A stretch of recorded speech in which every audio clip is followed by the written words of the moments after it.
SNA associates Pakistan की बेहतरीन law firm है जो पाकिस्तान के मारूफ कानूनदान Shahbaz Murtaza Ansari advocate high court व फेडरल शरीयत कोर्ट की रहनुमाई में सारे पाकिस्तान में फैमिली केसेस, प्रॉपर्टी केसेस और चेक केसेस में बेहतरीन सर्विसेज फराहम करती है। SNA law associates court marriage, online court marriage के अलावा तलाक, नादरा तलाक सर्टिफिकेट, मैरिज सर्टिफिकेट के बाबत भी बेहतरीन सर्विसेज फराहम करती है। SNA लॉ एसोसिएट्स के मेन ऑफिस मुल्तान में miss Rizwana Ayub advocate high court, Chaudhry Asif Karim Sindhu advocate high court, miss Mahvish Rabia advocate high court और miss Afsha advocate high court शामिल हैं। इसके अलावा पाकिस्तान के दूसरे शहरों में भी काबिल वकील SNA लॉ एसोसिएट्स के पैनल में शामिल हैं। मजीद दुनिया भर के पाकिस्तानी अपने कानूनी मसाइल के बाबत शाम 7 से 9 के दरमियान Shahbaz Murtaza Ansari advocate high court के WhatsApp नंबर 0333618191 पर फ्री मशवरा कर सकते हैं। आपका एतमाद ही हमारा फख्र है।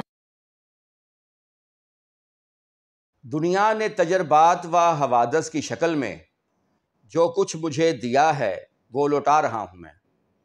नाज़रीन, आज मैं एक ऐसे शायर के बारे में आपको बताना चाहता हूँ जिसको दुनिया साहर लुधियानवी के नाम से जानती है, जिसका नाम साहर लुधियानवी था, मगर वो लफ्ज़ों का भी साहर था और उसे लोग लफ्ज़ों का जादूगर कहते थे। एक ऐसा शायर जिस पर उर्दू अदब को हमेशा फ़ख्र रहेगा। साहर लुधियानवी ने कौन कौन सी किताबें लिखी, उसकी कौन कौन सी नज़में मशहूर हुई, ताज महल पर जो उसने नज़म लिखी वो उस पर जो काफ़ी लोगों ने तनकीद उस पर क्यों की, और इसके अलावा साहर लुधियानवी ने किससे मोहब्बत की, तो ये सारी बातें जो हैं आज मैं डिस्कस करूँगा।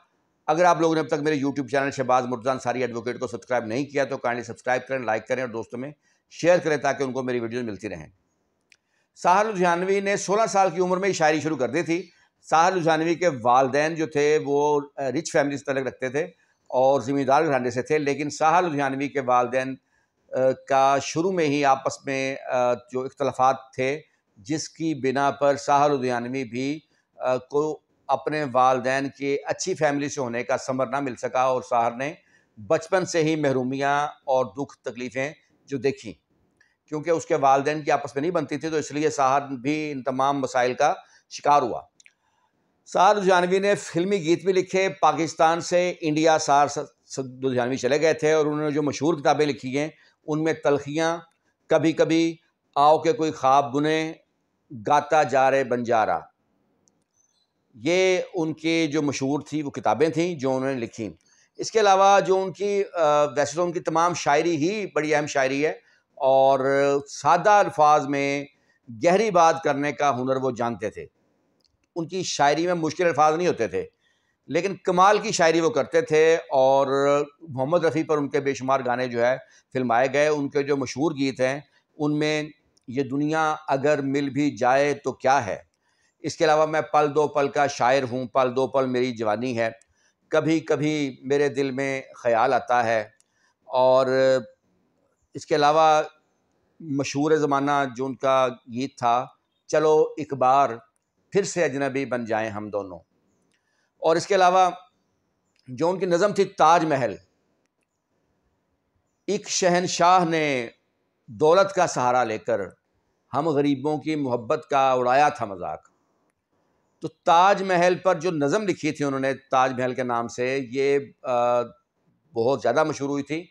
जितना ताज महल मशहूर है उतनी ही ये नज़म जो थी ये भी मशहूर हुई, लेकिन इस पर तनकीद भी की गई। लोगों ने तनकीद ये की कि साहर लुधियानवी ने शाहजहां ने जो मकबरा जो अपनी बीवी की याद में जो ताजमहल बनाया, साहर लुधियानवी ने उसकी तौहीन की है या उसके ख़िलाफ़ बात की है। लेकिन साहर लुधियानवी का मौक़िफ़ कुछ और था। उनकी ये नज़्म लिखने का मकसद बुनियादी ये था कि सिर्फ मोहब्बत शाहजहां को नहीं थी, जिन मज़दूरों ने, अगर आप पूरी नज़्म पढ़ें तो जिन मज़दूरों ने काम किया उस ताजमहल को बनाने में, उन्हें भी किसी न किसी से मोहब्बत होगी, लेकिन उनके पास कोई तशहीर का सामान नहीं कि वो अपनी मोहब्बत को अमर कर सकते या कोई ताजमहल बना सकते। तो ये उसका बुनियादी था।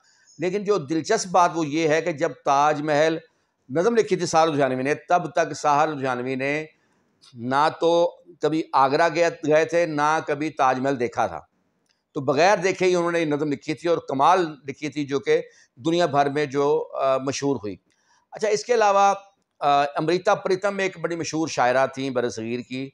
वो साहर की मोहब्बत में, साहर के सहर में मुब्तला थीं और वो आखिर तक इसमें मुब्तला रहीं। उन्होंने एक किताब में लिखा है कि साहर उसके कमरे में जब आते थे तो वो सिगरेट को सुलगाते थे और आधा सिगरेट पीकर आधा सिगरेट फेंक देते थे, फिर दूसरा सिगरेट सुलगा लेते थे। जब वो चले जाते थे तो वो उनके आधे सिगरेट को उठाती थी और उन्हें महसूस होता था कि ये साहर की वो सिगरेट, आधा सिगरेट जो है वो साहर की ही उंगलियों में सिगरेट है और वो उसको पी रहे हैं। तो ये उसकी फीलिंग्स थी जिसका उसने अपनी किताब में भी जिक्र किया। और आखिर तक अमृता प्रीतम जो है साहर के सहर में ही मुब्तला रही। गो कि साहर की वफ़ात बहुत पहले हो गई थी उनसे, लेकिन अमृता प्रीतम जो है वो उन साहर के इश्क में मुब्तला रहीं। लेकिन साहर लुधियानवी के बारे में कहा जाता है कि एक गुलकार थी सदा मल्होत्रा, उसके मोहब्बत में वो गिरफ्तार थे, उसको चाहते थे, लेकिन उसकी 1960 में शादी हो गई थी सदा मल्होत्रा की। तो शादी के बाद उसने गुलकारी भी छोड़ दी थी और साहर से दोबारा मुलाकात भी उसकी नहीं हुई। तो कहने वाले ये भी कहते हैं कि जो साहर ने शौरा फाक नज़म चलो एक बार फिर से अजनबी बन जाए हम दोनों लिखी, वो उन्हीं की खातिर लिखी थी। साहर लुधियानवी का जो फिल्मी जो इंडियन फिल्म इंडस्ट्री में एक बड़ा मकाम था, उसने फिल्म इंडस्ट्री के लिए बड़े अहम गीत लिखे। 1980 में हार्ट अटैक उनको हुआ और जिसकी वजह से उनकी डेथ हो गई थी। और लेकिन ये दुनिया जो है साहर को हमेशा याद करती रहेगी उनकी खूबसूरत शायरी की बिना पर। शुक्रिया।